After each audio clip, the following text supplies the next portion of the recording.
attention. Quand on parle du Saint-Esprit, leur Dieu ne dit rien, ne fait rien. Parce que leur Dieu a une dimension d'action. Il ne va pas dans l'action de la divinité suprême. C'est un esprit de séduction, c'est un esprit divin. Ils prêchent par des esprits divins. Ils prophétisent par des esprits divins.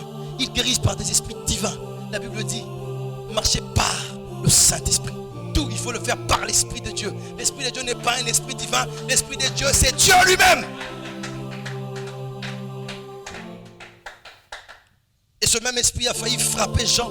Quand il prophétisait, il sortait les apocalypses. Il sortait les apocalypses. Il sortait les apocalypses. Et il sortait des grandes révélations. Et à la fin, il a voulu s'agenouiller devant cet esprit-là qui lui donnait quelques révélations.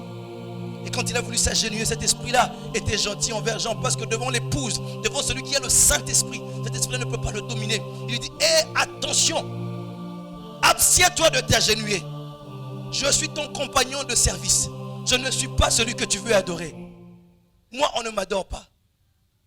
C'est dans le livre des Apocalypses. Pourtant, cet esprit-là parlait à Jean. Beaucoup agissent par cet esprit-là. Et ils le prennent comme Dieu. Même quand cet esprit-là leur dit de ne pas l'adorer, ils n'entendent pas, ils n'ont pas d'oreille pour entendre. Et ils adorent cet esprit-là en se comportant selon l'esprit-là. En faisant des choses comme cet esprit-là le veut. Et comme cet esprit-là n'est pas le maître de l'église, et que le maître de l'église c'est le Saint-Esprit, les démons les envahissent. Les esprits ecclésiastiques, les esprits d'église les envahissent. Aller à l'église, servir Dieu devient une tradition. Quelquefois, c'est la renommée de l'église qui compte. C'est le fait que le pasteur soit connu tout simplement. Et on va dans cette église. On y va mercredi, vendredi et dimanche. Mercredi, vendredi et dimanche. Mais la substance de la divinité n'est pas dans le cœur du croyant qui va dans cette église. En sortant de là, il est la même personne. Il est chrétien ou encore un religieux pendant ce moment-là. Mais quand il sort, il est même plus religieux. Il est comme tout le monde. Mercredi, vendredi, dimanche, on va à profondeur divine. Vendredi, on a culte du Saint-Esprit. Tu viens aussi, mais tu peux recevoir un esprit d'église si ton attention n'est pas vers le Saint-Esprit, vers la parole. Car moi, j'ai le devoir et la responsabilité de t'indiquer le véritable berger, le Saint-Esprit. Alors si tu ne le prends pas, c'est ton problème. Et j'insisterai là-dessus jusqu'à ce que la soif monte dans ton cœur et que tu reçoives le feu de Dieu dans ton âme, le Saint-Esprit. Car ce n'est que ceux qui ont soif qui reçoivent. Car heureux ceux qui ont faim et soif, car ils seront rassasiés. Non pas ceux qui ont l'habitude de venir à l'église. Non pas ceux qui comprennent qu'il faut aller à l'église. Non pas ceux qui se disent qu'aujourd'hui c'est dimanche, on peut aller à l'église. Il faut qu'on aille à l'église. Non pas à ceux-là. Non, mais seulement à ceux qui ont faim et soif du vrai Dieu. Connaître le véritable Jésus par son esprit. Seulement à ceux-là. C'est à ceux-là que Dieu révèle sa présence. Non pas à ceux qui aiment travailler dans l'église. Non pas à ceux qui chantent, ni à ceux qui jouent aux instruments, ni à ceux qui prêchent comme moi, ni à ceux qui font le protocole. Non pas à ceux-là. Seulement à ceux qui ont faim et soif. Si vous avez soif, venez, je vous étancherai la soif. Seulement à ceux-là. Non pas à ceux qui arrangent bien leur chevelure et venir à l'église le matin pour être vus des hommes et des femmes. Non pas à ceux-là. Mais quand même ils sont à l'église. Non pas à ceux qui choisissent promptement ou correctement leurs vêtements pour pouvoir être très présentables dimanche. Non pas à ceux-là. Non pas à ceux qui savent comment se maquiller et se faire voir. Non pas à ceux-là. Seulement à ceux qui ont faim et soif. Que tu te maquilles ou pas, la condition c'est que tu aies faim et soif du véritable Dieu dans ton cœur. Que tu t'habilles bien ou pas, là n'est pas le problème. Est-ce que tu as soif du véritable Dieu? Est-ce qu'en dehors de tels moments, peux-tu continuer à rechercher la face de Dieu pour qu'enfin il t'embrasse de son feu? Est-ce qu'en dehors des jours de culte, es-tu capable de prendre des nuits entières et de chercher la présence de Dieu, non pas juste pour de l'atmosphère, mais pour que tu entres en lui et que lui entre en toi et que vous deux vous soyez une même personne? Est-ce qu'en dehors de ces moments, tu peux prendre d'autres moments pour dire Seigneur, je veux être rempli du Saint-Esprit jusqu'à ce que tu me remplisses. Jusqu'à ce que tu me remplisses. Jusqu'à ce que le feu de Dieu m'embrase. Les miracles ne sont pas le signe de Dieu. Non. guérisons que les gens témoignent ici tous les jours ne sont pas des signes de Dieu. Ce n'est pas des signes qu'ils ont Dieu. Ou encore, ce n'est pas des signes que moi, votre pasteur, j'ai Dieu. Ce n'est pas parce que tu as été guéri par ma prière que moi, j'ai Dieu. Et les pasteurs doivent dire ça à leurs brebis. C'est pas parce que je t'ai prophétisé une vérité et ça s'est réalisé que c'est pas parce que votre enfant était guéri que moi j'ai Dieu.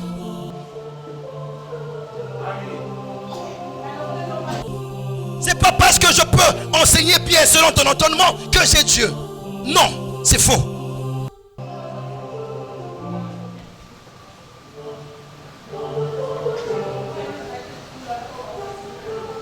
Regarde jusqu'où je peux aimer Dieu pour savoir si j'ai Dieu. Regarde jusqu'où je peux tomber amoureux de ce temps pour savoir que je l'ai. Regarde jusqu'où je peux me sacrifier pour lui pour savoir que je l'ai. Regarde jusqu'où je peux garder sa parole pour savoir que je l'ai. Regarde jusqu'où je peux accepter d'abandonner ce qui paraît le plus cher pour lui pour savoir que j'ai Dieu. Car l'amour pour Dieu est répandu dans nos cœurs par le Saint-Esprit que nous recevons. Si tu as reçu Dieu, alors tu as reçu le Saint-Esprit. Et lui va te donner l'amour pour Dieu. Tu vas aimer Dieu de tout ton cœur.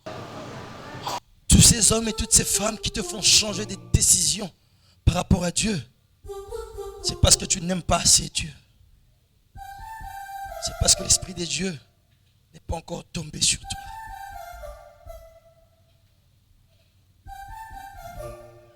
Je ne veux pas m'empoumoner à te prêcher la sanctification. C'est un semblant d'amour. C'est des efforts personnels. Quand tu reçois le Saint-Esprit en toi, il te sanctifie jour après jour. Pour Dieu. Il te met de côté pour Dieu. Il t'apprend à aimer Dieu. Le pasteur ne sera pas là. Les frères et les sœurs ne seront pas là. Tu seras seul. Et il sera en train de te faire méditer. Est-ce que tu ne vois pas que je t'aime? Est-ce que tu ne vois pas que je suis tout à toi? Est-ce que tu ne vois pas que je suis à toi? Et tu peux réfléchir sur son amour pendant très longtemps. Rien que dans cet esprit de méditation, tu seras en train de prendre des décisions pour arrêter certaines actions que tu poses sans que l'on ne te délivre. Car les délivrances que nous faisons dans les églises, au nom de Jésus, esprit de prostitution sort. Ce n'est pas des vraies délivrances. Frères et sœurs, laissez-moi vous le dire. Amen. Ce sont des aides que nous faisons à des cœurs faibles. La vraie délivrance, c'est par la connaissance de la vérité de la parole.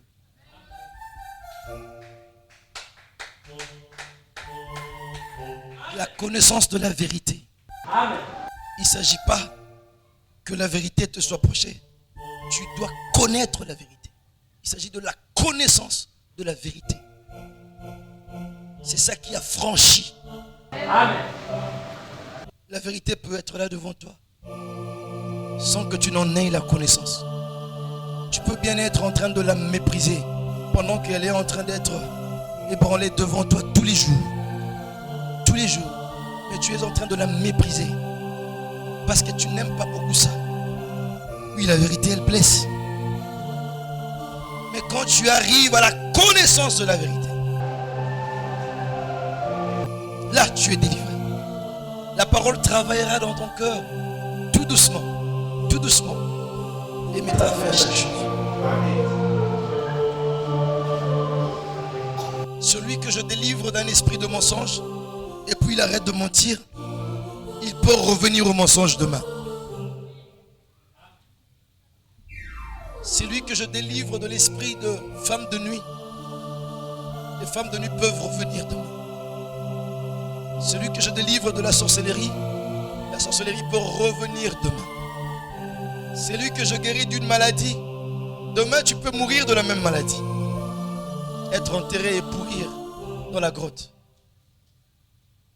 Mais celui qui reçoit la vérité par le Saint-Esprit dans son cœur, c'est le mari de nuit qui prend fuite parce qu'il ne peut pas rester là où Dieu est. Et il ne reviendra plus jamais parce que Dieu habite ce cœur-là. Mais si tu n'as pas le Saint-Esprit et que je chassais le démon, la Bible dit, ce démon-là s'en va. Il va faire un tour. Et il revient plus tard pour voir si la maison est occupée ou pas. Et si ta maison est vide, il n'entre pas. Il retourne chercher 7 autres démons qui sont plus forts que lui. Et ils reviennent ensemble. Et ils pénètrent ta vie. Et la Bible dit, la condition de cette personne sera plus pire qu'avant. Ce sera pire qu'avant. Donc les démons qui sortent peuvent revenir. Je te délivre de la prostitution. Tu ne reçois pas le Saint-Esprit. Quand ces démons reviennent, tu commences à faire une prostitution soignée. Les gens ne peuvent plus remarquer ça. C'est encore plus grave. Tu sais te cacher avec ça. Ni à la maison, ni à l'église, personne ne voit. Ça te détruit encore bien. C'est comme ça, ne traînez pas de prendre la parole quand on vous la donne. Personne ne peut contourner l'efficacité de la vérité de la parole de Dieu. Peu importe le don puissant qu'il peut avoir de délivrance, personne ne peut contourner cela. Personne. Personne ne peut contourner l'efficacité de la parole. Elle est comme une épée à double tranchante. Elle sépare Moël et quoi ça? Elle travaille dans les pensées des cœurs, c'est ce que dit la Bible. La parole, quand elle entre, elle te juge en toi-même. Alors que quand je suis en train de chasser le démon, toi tu n'es pas jugé. Je chasse le démon, il s'en va. Tu es à l'aise. Mais tu n'as pas été jugé. Tu n'as pas pris une bonne décision. Mais quand la parole vient, elle entre en toi. Elle pénètre à l'intérieur et de l'intérieur de toutes tes pensées. Et là-bas, la parole travaille, te posant des questions. Elle te juge là à l'intérieur. La parole te travaille, te condamne à l'intérieur en te faisant du bien. Elle te condamne. Elle te fait réfléchir. Tu réfléchis ensemble avec elle. Car la parole est un homme. Au commencement était la parole. Et la parole était avec Dieu. Et la parole était Dieu. Et elle s'est faite chair. Et elle a habité parmi nous. Plein de grâce. Nous avons touché à sa grâce. Il s'agit du Seigneur Jésus-Christ. Et aujourd'hui, il s'appelle le Saint-Esprit.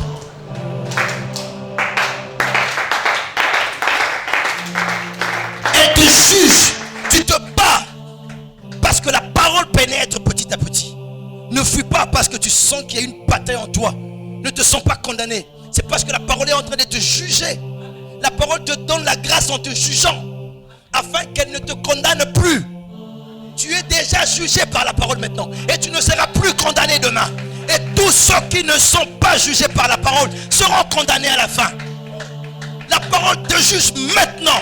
Elle pénètre dans ton cœur. Tu sens comme si le pasteur est en train de parler de ton cas. Comme si le pasteur est en train de t'accuser. Mais non, la parole est en train de pénétrer à l'intérieur de ton intérieur. Et te juge. Et te fait abandonner tout ce que tu faisais de mal.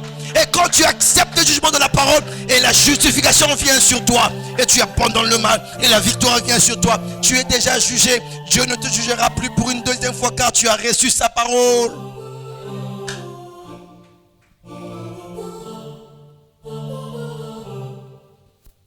Je me donne à toi.